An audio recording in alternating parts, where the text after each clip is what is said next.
Hi అండి, నా పేరు వాసంతి. ఈరోజు నేను మీ గురించి ఏమనుకుంటున్నారు అనేది నేను చెక్ చేస్తానండి. ఇది జనరల్ రీడింగ్ అండి. ఇక్కడ వచ్చే మెసేజ్లు కనుక మీకు కనెక్ట్ అయితే, మీకు నచ్చితే మీరు పర్సనల్ రీడింగ్ అనేది తీయించుకోవచ్చు అండి. పర్సనల్ రీడింగ్ అనేది చార్జబుల్ అనమాట. మనీ పే చేయాల్సి ఉండేది. పర్సనల్ రీడింగ్లో మీ పర్సన్ మీ గురించి ఏమనుకుంటున్నారు, వాళ్ళు ఆన్ అండ్ ఆఫ్ సిచ్యువేషన్లో వస్తూ పోతూ ఉన్నారా మీ లైఫ్లోకి, లేదంటే మీ నెంబర్ని కనుక బ్లాక్ చేసి ఉంటే అన్బ్లాక్ చేస్తారా లేదా, మీతోటి రిలేషన్షిప్ని కంటిన్యూ చేస్తారా లేదా, ఇలాగ మీరు ప్రతిదీ క్లియర్గా క్లారిటీగా తెలుసుకోవచ్చు అనమాట.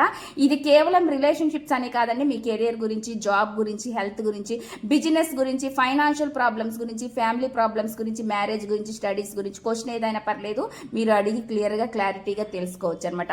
ఇంట్రెస్ట్ ఉన్న వాళ్ళు స్క్రీన్ పై నా నెంబర్ని ఇస్తానండి, మీరు దానికి కాంటాక్ట్ అవ్వచ్చు. ఇప్పుడైతే నేను రీడింగ్ అనేది చెక్ చేస్తాను. ఈరోజు మీ పర్సన్ మీ గురించి ఏమనుకుంటున్నారు అనేది చూస్తాను.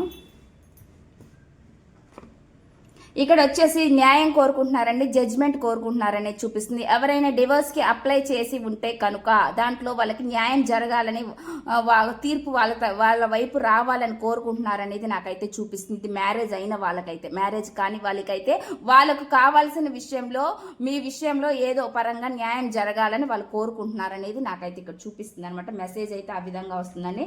నెక్స్ట్ చూద్దాం. చాలా బాధపడుతున్నారు, ఎమోషనల్గా చాలా బాధలో ఉన్నారనేది చూపిస్తుంది. గతం గురించి ఎక్కువగా ఆలోచిస్తున్నారు, జరిగిపోయిన విషయాలను పదే తలుచుకుంటూ పునరావృతం చేస్తున్నారు అనేది కనిపిస్తుంది అనమాట. అంటే ఎక్కువగా తలుచుకుంటున్నారు అనేది నాకైతే చూపిస్తుంది అనమాట.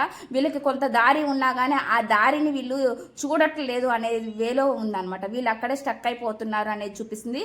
వీళ్ళ పట్ల ఏమైనా తప్పు జరుగుంటే వీళ్ళు దానికి రిగ్రెట్గా ఫీల్ అవుతున్నారు అనేది చూపిస్తుంది అనమాట. మెసేజ్ అయితే ఆ విధంగా వస్తుంది. చాలా చాలా ఎమోషనల్ ఫీలింగ్ అనేది నాకైతే ఇక్కడ చూపిస్తుంది అనమాట.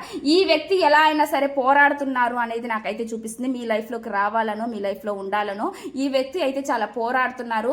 చాలా లెసన్స్ నేర్చుకున్నారు, చాలా గుణపాఠాలు నేర్చుకున్నారు. ఈ పర్సన్ చాలా ఆప్టికల్స్ ఎదురైనవి వీళ్ళకి లైఫ్లో, ఎక్కువగా ఒడిదుడుకులు, అడ్డంకులు ఎదురైనవి. వీళ్ళు వాటి నుంచి ఎదురించి ఓవర్కమ్ చేసి వీళ్ళు ఎలాగైనా సరే మీ లైఫ్లోకి రావాలని చూస్తున్నారు అనేది నాకైతే ఇక్కడ కనిపిస్తుంది అనమాట. చాలా చాలా మార్పు అయితే వీళ్ళు ఏదో వచ్చింది అనేది నాకైతే కనిపిస్తుంది అనమాట. రీడింగ్ అయితే ఈ విధంగా వచ్చిందండి. ఇప్పుడైతే నేను మెసేజ్ల కార్డ్స్ ద్వారా మెసేజ్ ఏంటనేది, వాళ్ళ నుంచి వచ్చే మెసేజ్ ఏంటనేది చెప్తాను. మెసేజ్లు అయితే ఈ విధంగా వచ్చిందండి. వాళ్ళ నుంచి వచ్చే మెసేజ్ ఏంటనేది నేను చెప్తాను అనమాట. వాళ్ళ నుంచి వచ్చే మెసేజ్, మీకు ఏం మెసేజ్ ఇస్తున్నారు అనేది నేను చెప్తాను. Please universe angels, please accurate reading. ఇక్కడ వచ్చే వాళ్ళు ఎప్పటికీ మీరు వాళ్ళ లైఫ్లో వాళ్ళకి భాగం అన్నట్లుగా వాళ్ళు ఫీల్ అవుతున్నారండి. మెసేజ్ అయితే మీకు ఆ విధంగా ఇస్తున్నారనమాట. మెసేజ్ అయితే ఈ విధంగా ఉంది. ఇదండి ఈ రీడింగ్. ఈ రీడింగ్ కనుక మీకు నచ్చినట్లయితే ప్లీజ్ లైక్ చేయండి, షేర్ చేయండి.